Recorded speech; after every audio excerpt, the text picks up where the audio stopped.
to, baby. We've got the power. Wacha! Technology. That's how we're starting. That was nice. Welcome in. How's everyone doing? Doing great. Swell. Awesome. I think we're going with Point of Luck Podcast, right? Yeah. Yes, sir. I think that's what we're going with. So welcome. First episode of Point of Luck Podcast. Woo! Where we are going to be playing through Pathfinder First Edition, Wrath of the Righteous. Oh, yeah. Righteous. It's going to be fun. Let's go quickly around, just kind of introduce ourselves real fast. Let's start right over here with Blake. I am one of the player characters, and I am Blake indeed. And then my name is Landon. I'll try to keep the volume to a minimum here. I am one of the player characters, and I am Allan. I am also one of the player characters. Stop saying your characters. I also like to party, yeah. Like a bad action movie. I am also a player character. It's your go, Kyle. Oh, it's Mike. Sorry, I was waiting for you. I wasn't paying attention. Yeah, Kyle. I'm in the campaign as well. I'm not a player character. I'm Justin, the DM. Hey. Before we get going, I don't have anything to say. Let's just start playing because I am so excited to get into this because this has been a long time planning. Yeah. So let's just hop in. He's vibrating with ready. excitement across I the room really right am. I'm ready to, and I'm about to throw up. I'm nervous. So, here we go. Let's get a little. Edit that out. We are going to start on the 15th of Eridus, 4715 AR, which for us would be August. So it's summertime. And we are starting in the city of Kenabres, a fortified crusader city in the nation of Mendev along the West Selen River. Mendev, along with the nations of Numeria, Ustalav, and the realm of the Mammoth Lord, surround the former lance of Sarcoursis, now known as the Worldwound. Tomorrow is the first day of Armas. It's a week-long festival celebrating Ioma Day. And for much of Golarion, Armas has lost much of its important religious significance, so really it's just a chance to party, but for Kenabres, it is an important celebration and a chance to raise the much-needed morale of the Crusaders on the front line against the war with the demons. For Kenabres, Armas began as an opportunity for scholars and priests to come together to study the lessons of history from wars past.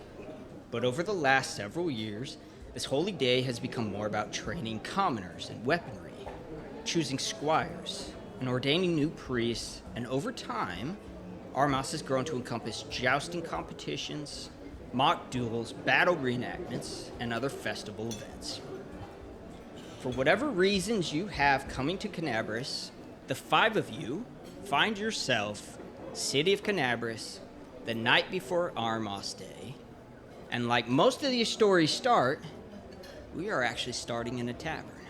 Hey. It's a large rustic tavern, and we see outside there is a sign hanging that reads, "The Defender's Heart." We see as the tavern is packed. No doubt, for the upcoming celebrations, this particular night has drawn more than its normal crowd. In the far right corner of the room, we see a small kind of wooden stage.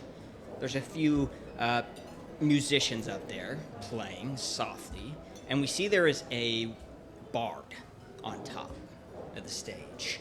She is dressed in a very extravagant silver and red outfit. This kind of large puffy hat, that kind of like frilly dress she wears. And she sits in the top of this bar and she's talking to everybody. And she says, for most crusaders in this city, Armas Day is a celebration of Ioma Day. But in fact, Armas Day started as a celebration to Eredin, the last of Zlanti, the last patron deity of all humankind. You see, for it was Eredin himself who had first fought the demons when they came.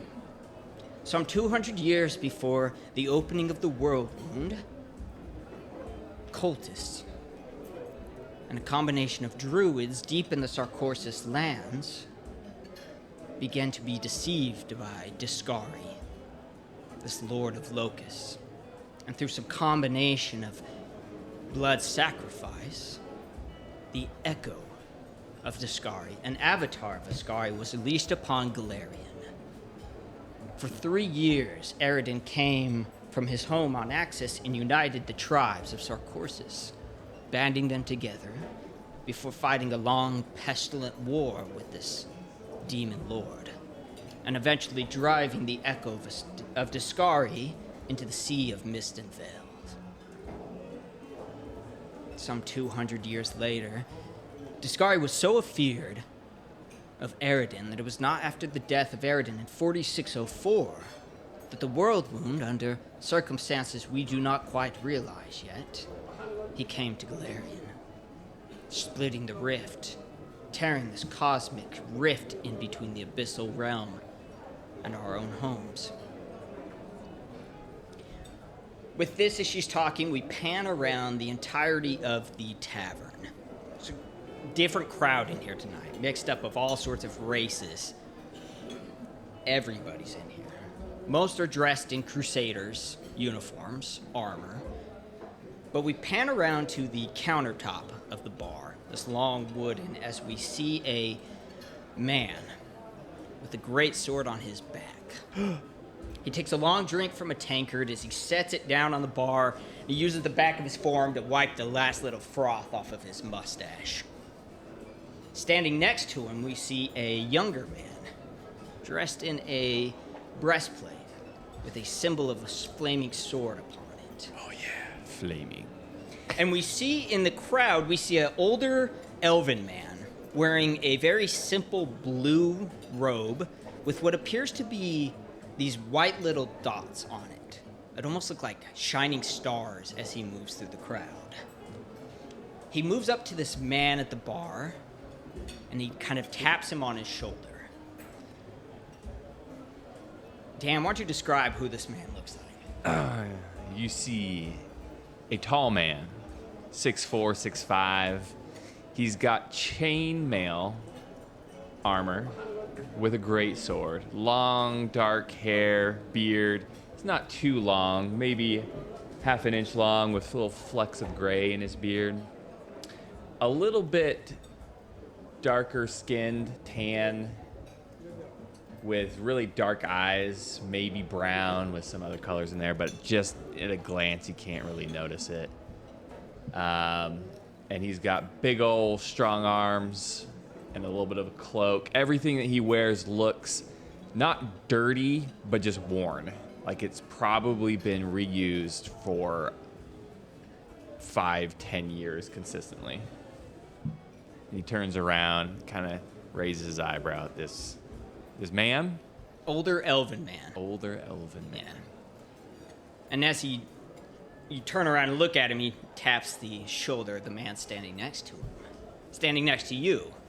What's this man look like, Kyle? So you see a younger man. He's in his early 20s. He is in scale mail armor.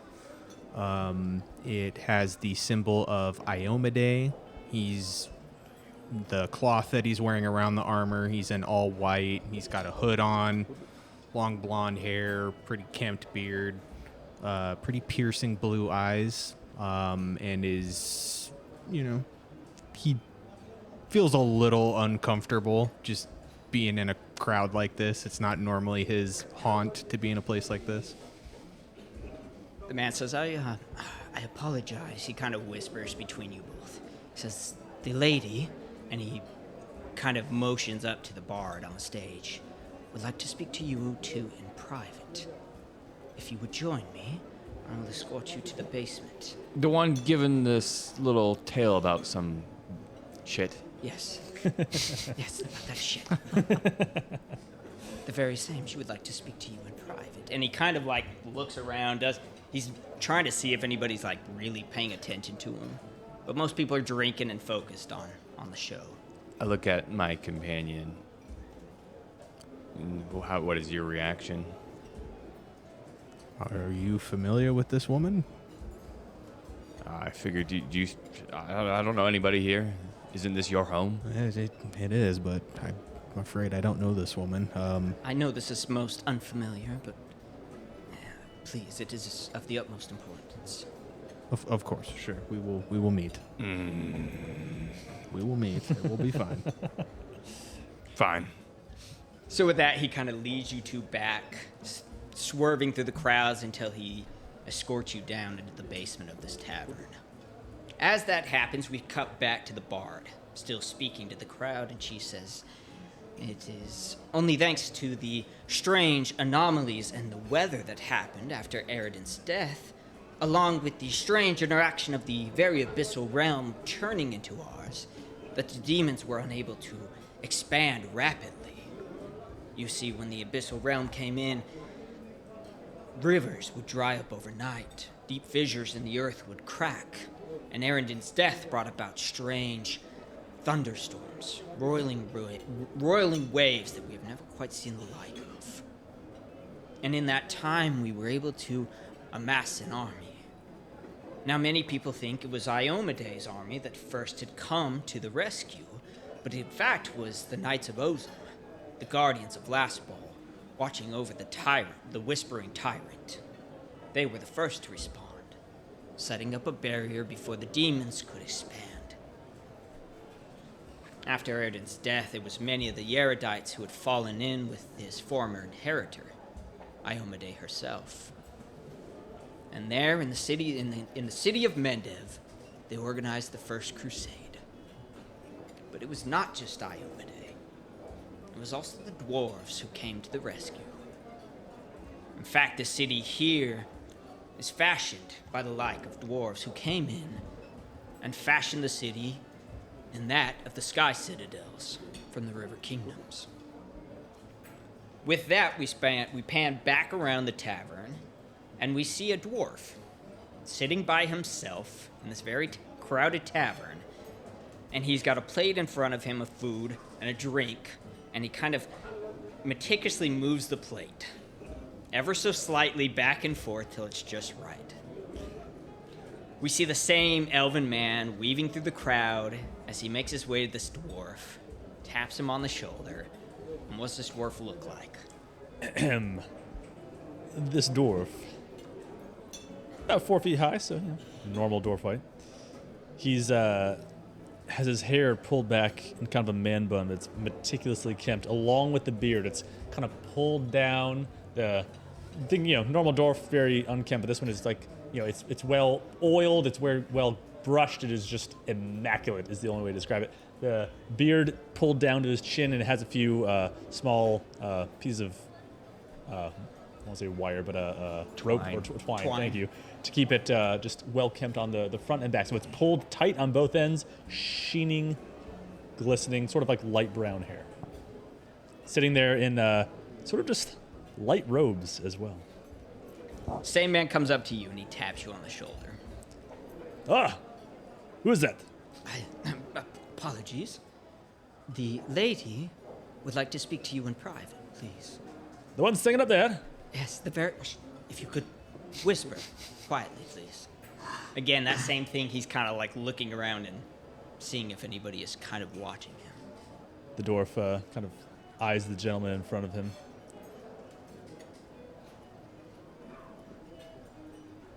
Is there a reason why I need to go back there? The dwarf says inquisitively. She would just like to speak to you. Please, it is of utmost importance. I'll finish my meal, then I'll go back and see her. I implore you right now. I will take care of the cost of your meal. See that the dwarf sort of grumbles slightly. As long as you make it worth my while.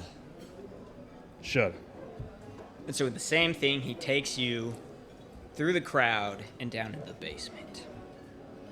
We cut once again back to the bard, who says it is not till the second crusade that things became dire for the Crusaders. You see, in the first crusade, what we once thought was just a rambling mob of chaotic demons was in fact led by very powerful generals. We could not quite comprehend at the beginning that they would be so organized, so well led.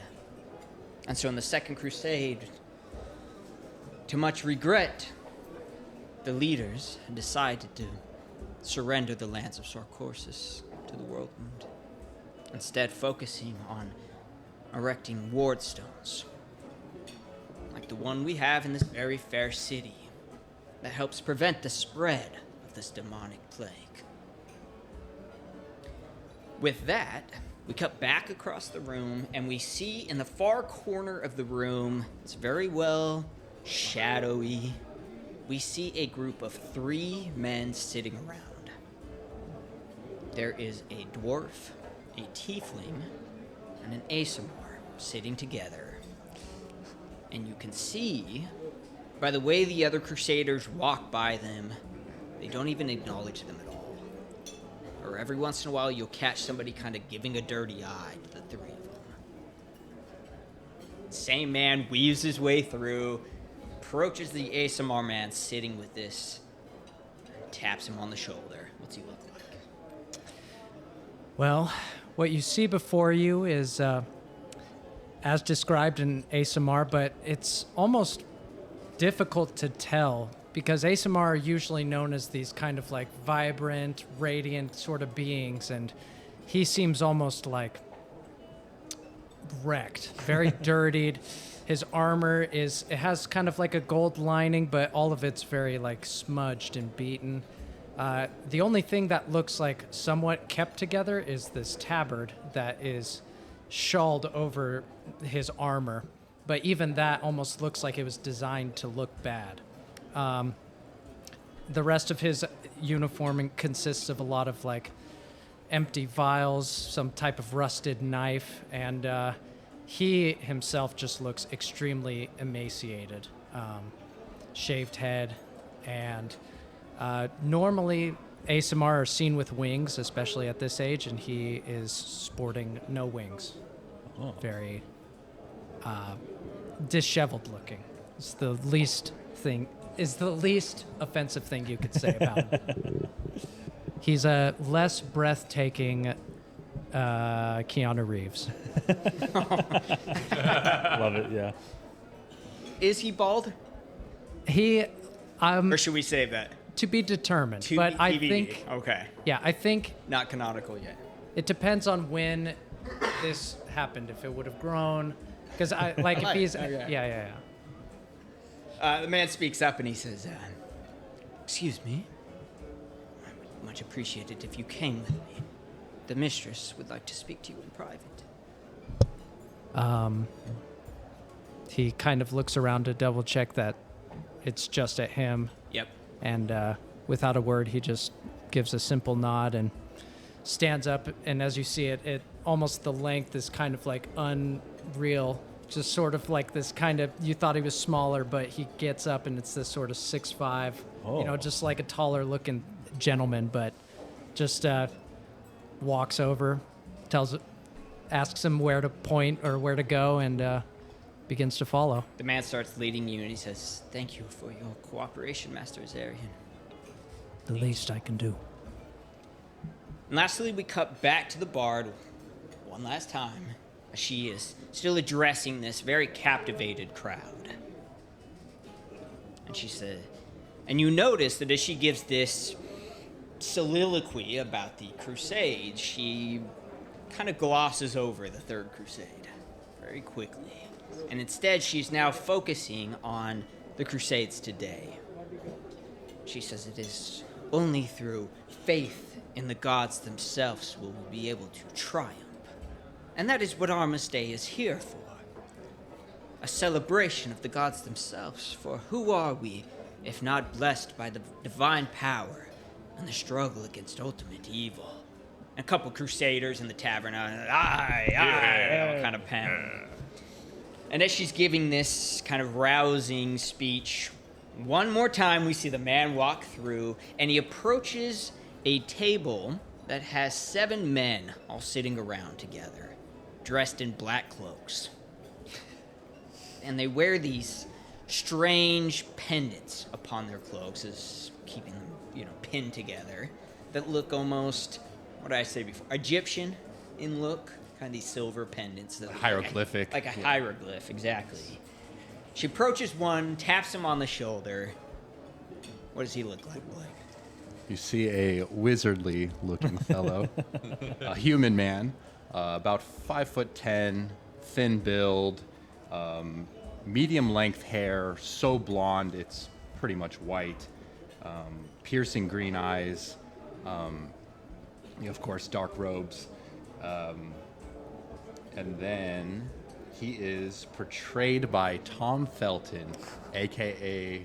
Draco Malfoy. And he's about in his mid-20s. Mid-20s? Okay, so present day. He's probably about, well, no, they're older than that. A little older now, yeah. Okay, mid-20s. I don't think we say it. Who you guys played by? So my character, the cleric, is played by Travis Fimmel from Vikings. Awesome. But a young man in his 20s. Mine, the tall, burly, is played by Joe Magniello. I always say his last name. Manganello? Manganello. I always say his last name wrong. Manganiello? Everybody knows. Yeah, Everybody we knows. gotta accept it. Mangiala. The dwarf is played by Diedrich Bader, voice actor, aka Jonah from BoJack Horseman, Judah from BoJack Horseman. right, he is. And/or Totally forgot. the crazy neighbor from Office Space. As a dwarf. As a dwarf. And also, the dwarf is in his about 50s, but for a dwarf, he looks kind of more like it'd be the equivalent of like late 20s for a Okay. human. Okay. So it's a pretty young group then, for the most part. Yes. Okay. So we see as this young man leads this wizardry-looking fellow down into the basement. And we just kind of hold on this scene as we see the bard kind of wrapping up her speech. And then we start to zoom down into the basement of the tavern, the Defender's Heart, where the five of you and this older elven man all kind of sit around. And none of you guys know each other, except for Mazir and Corso. Is that correct? Yes. Correct. It certainly won't be much longer. She will be down to explain it all to you. I appreciate your cooperation. I would not do this if it was not of the utmost importance. At least give us a hint. I should not speak for the mistress, but I can inform you that it is of dire importance. I should say no more. That'll be worth my time. She will certainly make it worth your time. That I'm sure of.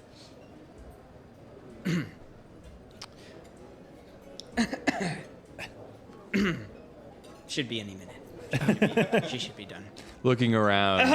Is there any food? No, not down here. Apologize. Can you go get some? It's all right. I agree with this fellow. No, With the it's fine. I'm not that hungry. The I dwarf- am. The dwarf kind of motions to the gentleman who brought us in and goes to the rest of the room. Do any of the lot of you know who this is? I have no idea what the hell is going on. I should at least introduce myself. My name is Ramin. I am a priest of Desna within this great city. Priest, you said ramen? Ramin. Oh. Sorry, mine was on food. I am Copyrighted. quite hungry. Oh, I could go for a bowl of ramen right now. Yeah. Let you say that, though. Looks like Desna doesn't care about us eating our meals before coming down here, I guess, eh? It's not as all I should say at the moment. She will be down soon. Sounds good. Sounds good. Yeah. You seem slightly nervous, friend. Is everything all right? She will explain more. But it is quite odd to see you all here. This is a strange-looking group, I must say. Well, what is strange about? Said, she will put you all at ease. Trust You me. could just give something.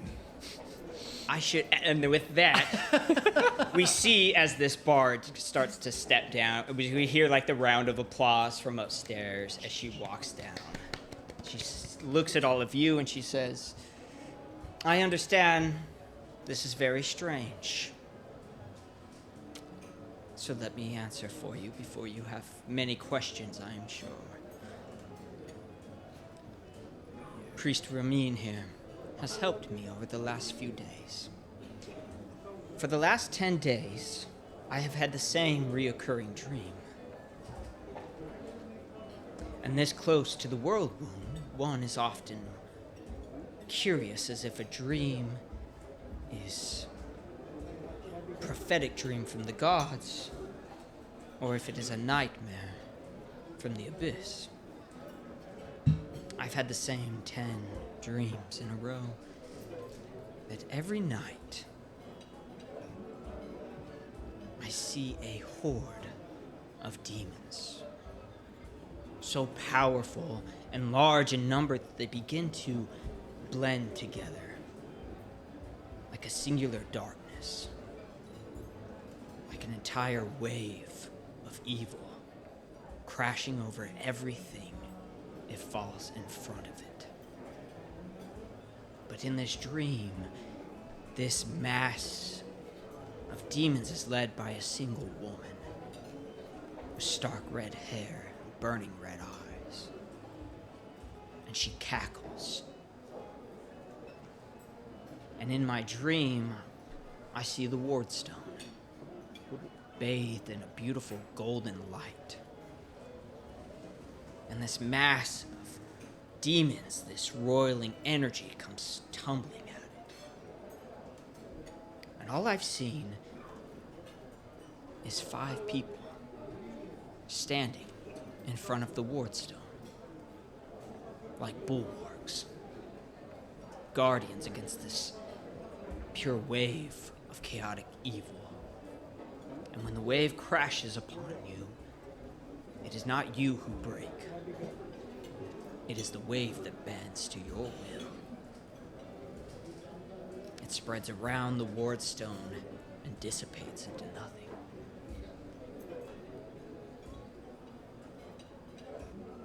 I do not commune with Desna very often, but when I have, I assume there is vision in this dream. But I do not know if it is prophetic. And that is why I have contacted Priest Raymond here. But I saw your faces, the 5 of you standing before me. The same 5 in every dream, standing as a shield against this roiling wave. So you think there's some sort of destiny that we're here then? The 5 of you showing up in my tavern after a few days of searching for you. But all I had was a face, never names. I was not able to glean anything, and now the 5 of you stand here in front of me in my show in the tavern. Coincidence? It's revelation, prophetic, Or destiny. you could have just picked our faces. I mean, not to stampede on your parade, but It's fair of you to be skeptical, I understand that. I was just thirsty, and my friend said this was the nearest tavern. Yes. Like I said, coincidence. Perhaps 1 or 2 of you showing up. But all 5 of you in the same night. Had to be one. I have had ominous dreams as well, my lady, so I also believe it not to be coincidence. Do you believe it is from Desna? I don't believe so. But there is still signals, yes? Meaning within our dreams. Indeed. I'd like to believe that. And for the first time, she really kind of focuses on you. And she looks at you. She says, I remember you. You were the only face I recognized in my dream. Gasps. She remembers a lot. What does it mean? But for the rest of you, please, who are you? For I am as confused as you. Why the faces of people I have never met before would show so wildly and vividly in my dream. I cannot interpret this dream, but I can glean there is something about this. The dwarf steps forward. The name is Angeg Deepshard. I hail from Larad in the Five King Mountain regions. So, lady, I appreciate the tale you're spinning, but again, it does seem a bit fishy that you're picking us out of the crowd here. Again, I understand it should be skeptical. So let me ease your fears. And with that, she pulls off this kind of like extravagant hat she's wearing, and a mess of beautiful silver hair falls down behind her. She says, "My name is Terendelev." Hey. I mean, I don't know who that is. Let's go for the first roll of the campaign, and everybody, give me a knowledge local. Or knowledge arcana. Can I roll an intimidation check? Good luck. I only have If I don't have either of those skills, do I get to roll or no? That is a 21 from your wizard. The wizard, baby. Wizard. Knowledge Arcana. arcana. Okay. D2. Anyone else roll? What were the? Knowledge arcana or knowledge local? If you don't have them, Yeah, you ain't got them. ain't got him. Okay. So the only one in this group is you, sir. Zalek. Zalek, you have heard this name before. And you know Terendelev as a Silver Dragon. silver dragon, specifically a defender of Kenabres, who's been here for many years as a protector. Of course, who is this? She's sacred to the city. He speaks truth. I have long been a defender of Kenabres. Those of you who are new to the city may not know me, but you can understand that my word is everything. I am not here to deceive you. And while I understand your skepticism, I fear that time may be short for us. This dream obviously means that there is something approaching. Daskari is making his move. What it quite means yet, I have not been able to glean yet. And Desna has not given me any more insight into it. But I need to speak to you all, for something is coming. Some wave that we cannot quite comprehend yet. Do you intend that we'll fight off waves and waves of demons? It is possible. If my dream is correct, that is what I think is your destiny. I understand you have many more questions, but for the time being, I must proceed back upstairs, at least for an hour. You see, I must maintain appearances. There are many important people I must speak to, and any sort of irregularities, especially the day before Armas Day, will breed suspicion. So please, give me some time.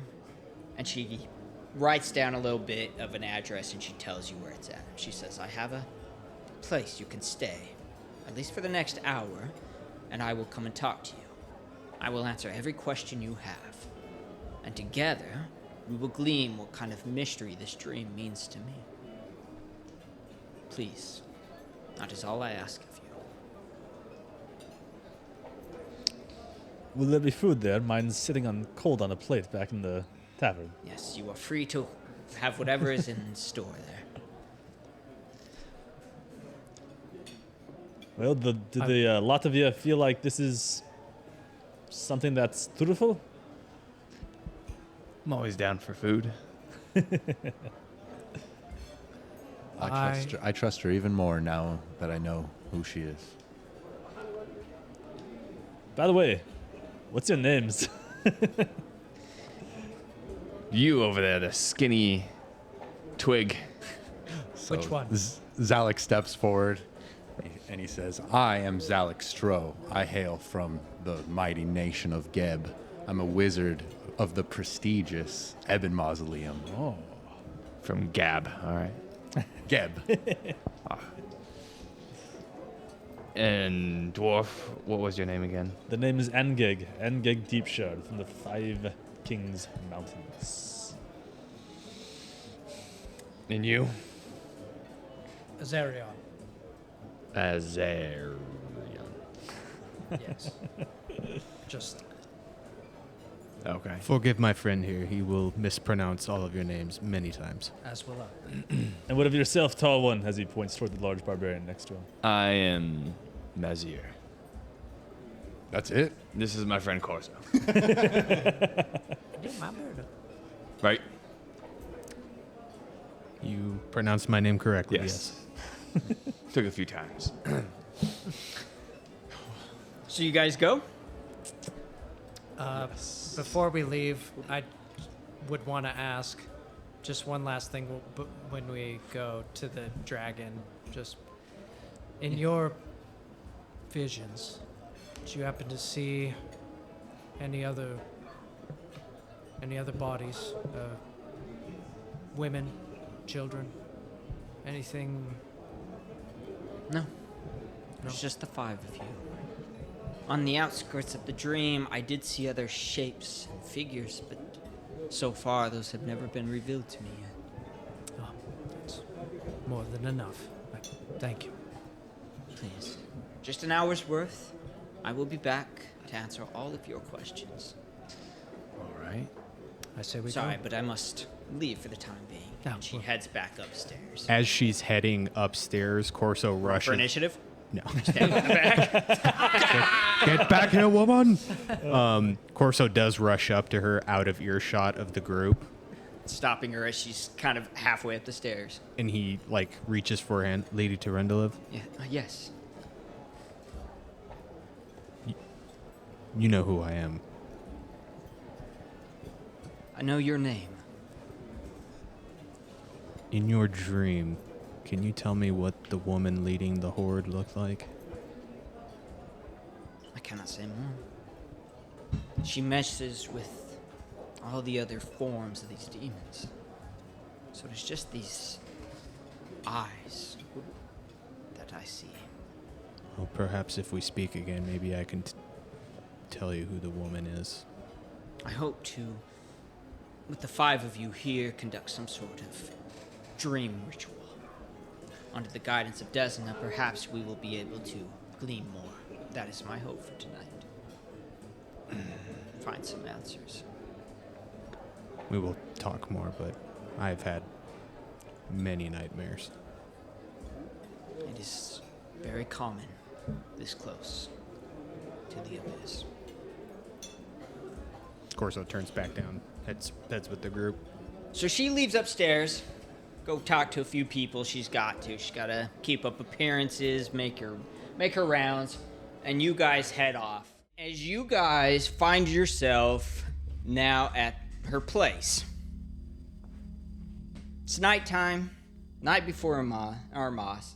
You guys are gonna have to spend some time there. So you guys settle in, raid the kitchen, grab some food. What do you guys do? No, it's What is it? salad, right? Zalek. I'm telling you, I promise you can at least try to compete in an arm wrestling lab. Let's just go a little bit. Come on now. No. Absolutely not. Is this like a warehouse, a small? It's just like building, a small. You could probably imagine it's probably like a safe house for Okay. her. She has it's not very big. It's kind of one large room is Got it, really okay. all it is. Any windows? Is this on a store? Any level? First floor, there are a bunch of windows. Okay. Yeah, and you are just Azarion. right along the street. Okay. Yeah. Yeah, Zarion would kind of post up, see if there's anybody suspicious that's just kind of giving us a little more attention than we deserve. Just kind of keeping an eye out. Give me a perception check. Oh, is this the Well, no bad if first? I No, do. we already had the first. Meanwhile, Angeg's just eating on some whatever's available, biscuits, meat, whatever. Some crackers and cheese. Sure, yeah. Yes. Ooh. 16. 26. I was like, Oh! All right, 26. 19. This late at night, there is a few people on the streets, mostly because the night before Armos, people are already drinking, having fun. They're kind of celebrating where they can. So there's a few kind of drunkards, stumbling down the street. But for anybody looking at you, following you, you don't see anything else. okay. Yeah. Cool. Corso turns to Mazir and kind of pulls him aside away from the other group. Yes. What are your thoughts on this lot? Well, I'm a little pissed. About what? This is my first time in an actual city in who knows how the hell long. Hells. And we get pulled into some side thing. You promised a party. Don't worry, it's coming, and my parents know of our arrival, so there's much to do, and I'm sure this will be a short affair. Well, just by the look of him, I think I could kill him if it needs be. So I Are you guys talking about this out of earshot, or is this a little bit, We're but sitting right in the middle of the room. we're standing 2 can feet in front of hear you? I'm not terribly quiet. So if we you're know. paying attention whatsoever, you probably would hear what I'm saying. And Gig's halfway focused on the food right now. But, I hear you. Just don't really care. but I don't know. I don't know. You know who that woman is. I don't. She means nothing to me. she will. But I trust your judgment, I suppose. Yeah, we'll just rest up and take it easy, and tomorrow will come. Dwarf, Yes, Mazir, was it? do you want to arm wrestle? Sure. As he claps his hands and clears the side of the table off and puts his kind of short, stubby arm across the table. Now, I know I'm not maybe the strongest of my kind, but I think I might be able to give you a run for your money. I sit down, shake my arms a little bit, get a little Henry Cavill shotgun.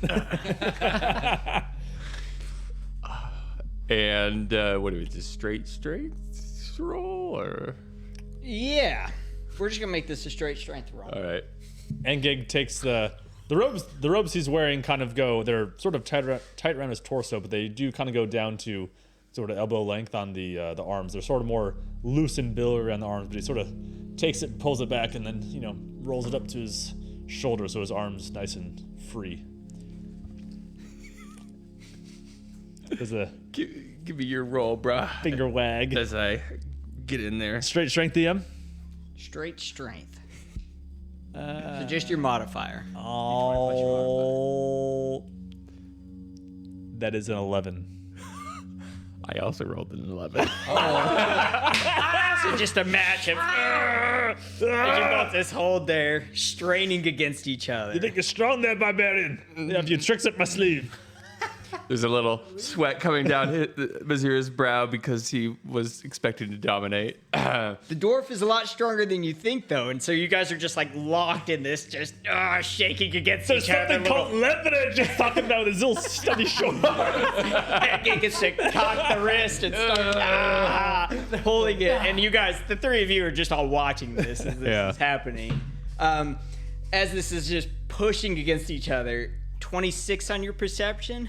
26. So even as this excitement's happening and they're grunting and like pushing against each other, you hear the sound of a cling cling cling and a like a short little yell Outside. Immediately, I'm checking. You rush outside. I'm checking. Down the street, you see there is a man collapsed against a wall. He is dressed in this breastplate. In one hand, he holds a short sword. And you see there is a piece of parchment between his hand and the hilt of the sword. He kind of slumps like on his butt and his back against the wall. And you notice his other arm has this deep gash across his elbow, cutting so deep it cuts through the bone and it's only just a bit of muscle and skin that is all that is keeping it attached, as the blood is just flowing down his forearm and pulling around him. I immediately see this. I say, I need medical help, and I start running over to the guy. Corso hears that. And what? as I'm running over, I'm going to cast stabilize, or like prep stabilize as I'm running over, and cast it on him to see if I can just kind of settle this down until we can get some actual help for him. You race up to him and you press on him, trying to stabilize as he just lets out a short breath as he's still alive. He looks up at you and he says, "Are you friend or foe? Crusader?" "Yes?" Always. "There's no time." He drops the sword, and in his hand, he hands you just this crinkly piece of paper. He says, "There's no time. Find Prelude Holrun.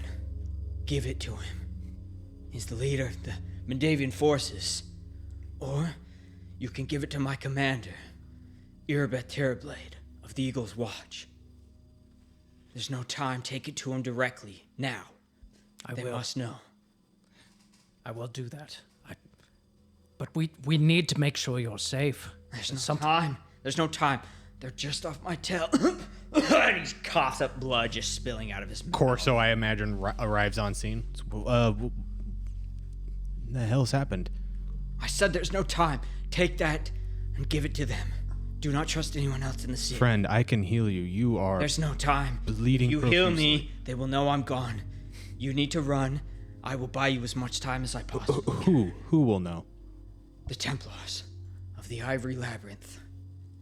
Take the paper. That's all that matters. I go ahead and I give him that, like, Arnold Schwarzenegger, like, With his one good arm, he kind Yeah. of barely, weakly grasps you. your sacrifice will not be in vain, brother.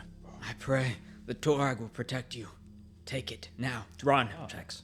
And with even a 26, I'll carry it over. You start to hear the sound of people running along the street. Back to the group. We have to take this document. What's going on out here? As Engig and Mizir pop out. We start running Our back to the position's house. been compromised. As you take off running, you see he kind of weakly stands, and with his one good arm, he grabs the short sword and raises it as best he can. You guys take off running? Wait, what the hell's going on? I'm gonna touch the guy right before I leave. Not sexually. I'm gonna touch him on the shoulder. On his penis. On his penis, but not sexually. Just a little tap. All right. And it looks like a carved sigil. It like there's scars on it from like years past. This kind of like cutting on his hand, but like it faintly glows. And he mutters some words under his mouth as he casts guidance on the guy before he leaves.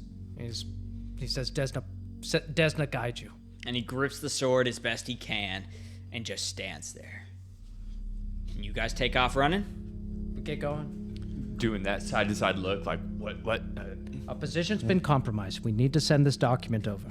Sir, I can heal your wounds. Are you sure? Yes. I will buy you as much time as possible. It is of grave importance that the letter reaches someone who I can trust. And Frankly, I don't have a choice at the moment. I am trusting you. If a dying man tells us to do something, we might want to consider it. Trouble is on its way. We need to hurry. I agree. We leave. Take off back running. Where do you go? What were our two options? We had the captain, Holrun. Prelude Holrun, who is Holrun. the commander of the Mendavian forces in Kenabres. Or he says, take it to my commander, Irabeth Terrorblade of the Eagle's Watch. who the hell are those people? So, this being Corso's home, he hasn't been there in probably 10 years. Would he be familiar with any of those two, or like you would know of them? Even without a roll, you definitely know who Prelude Holrun is. Okay, would I know? He is basically the leader of Kenabres. Would I know the general direction of where he's at? He has quite a few different places he probably stays. You have no idea where he's at this particular moment. You know, he has many different bases he frequents through the city. Couple of different options. We can. I know. Holton. Whole run. Whole run. Couple of different places. We can try until we find him. We should probably keep momentum and run. I can lead us to the first place that I think he could be. You know better than us. Lead the way. Off we To be go. honest, this seems of grave importance enough to find him rather than the other guy's captain. So I agree. Did he give you anything? What's? Just this document told me to send it to Is it sealed? either one of them as soon as possible. Nope, it is literally just like a crumpled up piece of paper. Well, we should know writing what on it. trouble we're getting into. And Vizier is just like kind of looking at it like, It will hold no benefit to us to read this now. We're already compromised. We're holding whatever these people are after. But we have no time. We can read as we go. We need to go. There's already going to be a murder on hand. as we were kind of running away or walking away or whatever, that the guard or whoever brought it over, is he wearing like a tabard or identifier of any kind? The only thing, I mean, it all happens so fast that you just run up, he gets this, you guys take off. He was wearing a breastplate. That's all you really noticed. Other than that, you guys didn't really even have a time. Okay. He was a young, kind of just a young human man. That's really all you kind of caught about him. You didn't even say his name, nothing. All right, Corso? That's your name, correct? Hi. Let's go. Follow me. If we can stay in populated areas, that would probably benefit us. Yes, we will want to travel by light, and we need to be swift. Sprinting. So you guys are just booking it. Yeah. Just taking off on foot. Sure. Okay. Sounds like it. So you get far enough away that you start to move and you don't hear. It doesn't sound like anybody's chasing you after you run for a little while. Keep up, dwarf. Sorry, my legs aren't that long. You figure there's a couple different places that Prelude Horun could be at this moment. He could be at his house. You don't know where he lives. He could be at the Kite, which is a cathedral that houses the actual Warnstone. He could be at Clydewell Keep, though, another strong, like the epicenter of the Crusaders in Kenabres.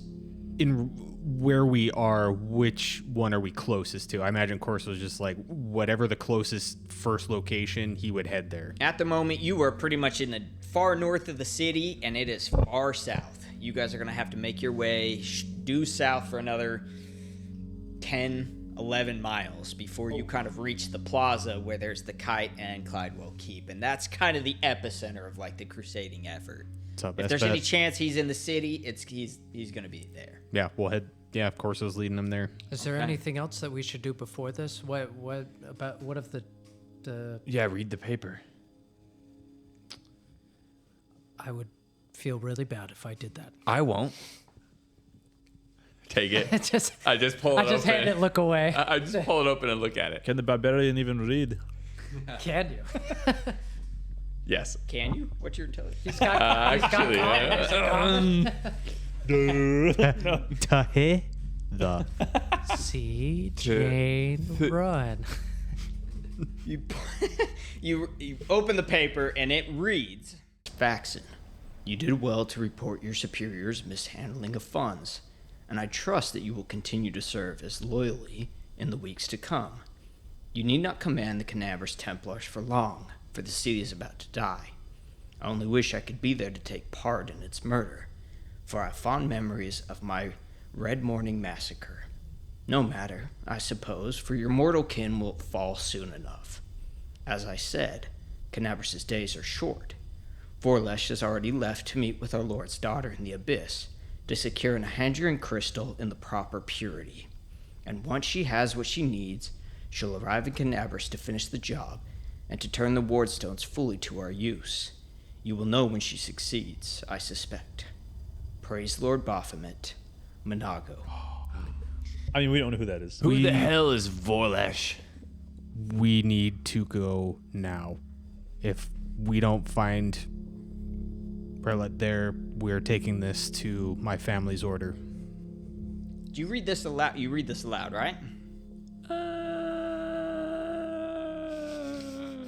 Is he able to read aloud very well? Like a kid in class that can't read for shit. No, actually, I won't. Kind of like how I But then I immediately hand it to Corso because I obviously I know what it means, but I don't know the names, so I just hand it to Corso. This is what a person who's illiterate does. They just act like they do, and they. Yeah. So if he does give it to me and I read it, I'm acting with haste. We need time to go, time to move. You read it aloud? Yeah, I read it aloud. Okay. Just so you all know what you're getting into. This sounds bad. Why? Who's Vorlesh? Could I make a knowledge check on that name? For those of you who would like to, you can make a... You can either make a knowledge local, history, or planes. Planes.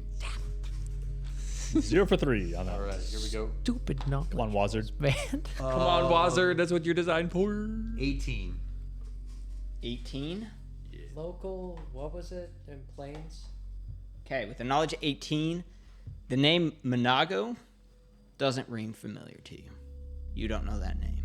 Doesn't sound familiar at all. Let me read this. I'm not going to read the note again, but is there anything else you... The name Monago doesn't sound familiar. Is there anything else you... Just the Vorlesh name. Vorlesh? That is going to be a... I mean, Blake knows, but does Who knows? And no one here. Salad know? Yeah, here's going to be the thing is we're all... From what we all know to what your characters know, play it the best you can, because we've all played the game, I think. Totally in the dark. But the name Monago doesn't sound familiar, and you roll the DC 16, 18.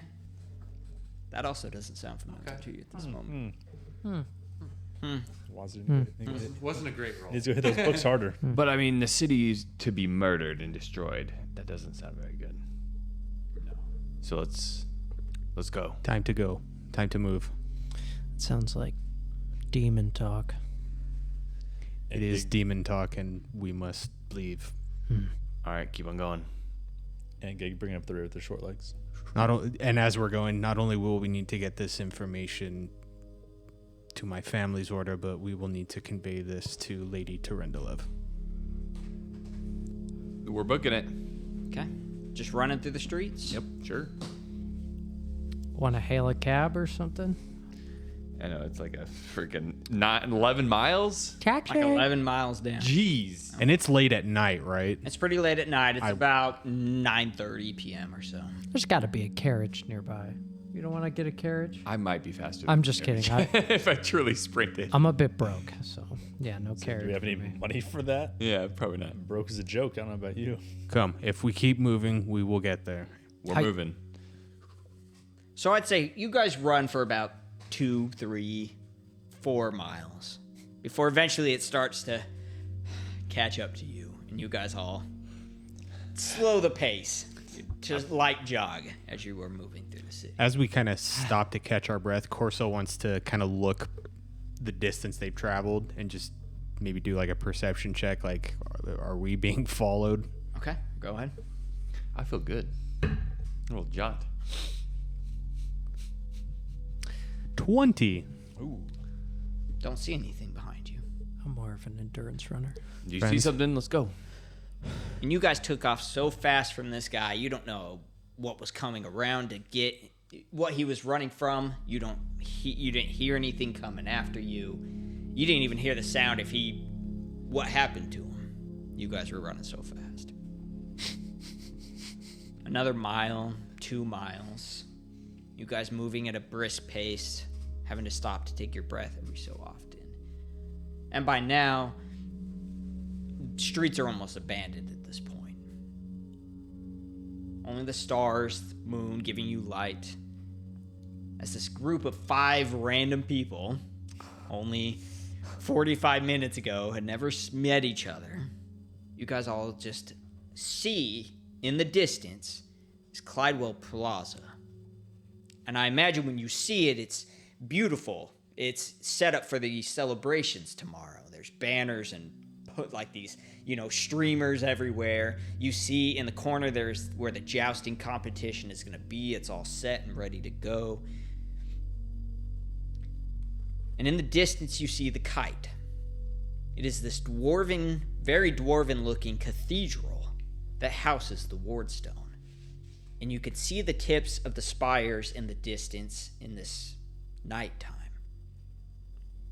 And just as you were reaching this plaza, there was a loud boom sound. And you see the kite just erupts in a gigantic flame. Oh no. As bits of stone just fly up in the air, and this rolling flame is laced with thunderbolts flying, sparks of electricity flowing through it. Oh boy. And just as this happens, you hear the sound of a large sound. And you all look up overhead as you see Terendelev, the dragon, starts flying above you. And just at that moment, you notice from your periphery, a large Baelor comes flying out of the kite on the back of a gigantic Insoid mount, flying. And in one hand, he wields a flaming sword, and in the other, he wields a whip that's crackling with electricity. Oh, shit. And just as that happens, and you see these two starting to collide in air above you, everything goes dark. And the ground splits beneath your feet, and you all start to fall and tumble. And as this happens, we see above us, with a great sweep of its sword, the Baelor cuts off Terendelev's head. As it starts to spiral down below, and with the last image we see a bloody talon of Terendelev pointing down to you, as you all get blanketed in featherfall. And the ground closes above you into darkness. Oh, And we'll see you next week, guys. Oh, man. Oh, dang.